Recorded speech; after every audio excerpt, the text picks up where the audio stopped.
It happens every 10 years, and it affects everything. We are talking about the census. Today, the Census Bureau announced that it has suspended field operations for 2 weeks amid the COVID-19 pandemic.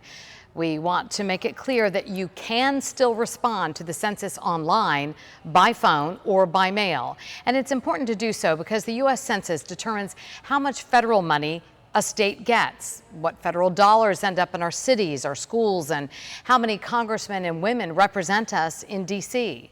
WPTV News Channel 5's Michelle Casada explains why you count. Ever wonder how governments determine how many schools they need to build, what roads need to be constructed, or how many congressional seats each state gets in the Capitol?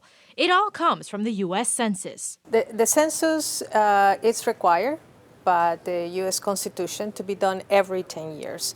And what it does, it depicts a whole portrait of the United States, of how many people live in the United States.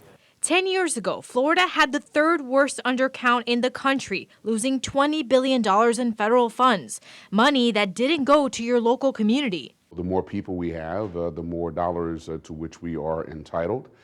Similarly, with respect to representation, you get a certain number of representatives in Congress depending upon your population. Picture it like this. Each person represents $2,000 in federal funding. According to the Census Bureau, in 2010, 94,000 people in Palm Beach County were not counted. That amounts to $1.8 billion lost in federal funds over 10 years.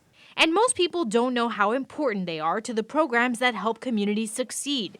Do you know what the census impacts? Anything from fire departments, police departments, hospitals, Medicare, school, federal school loan programs.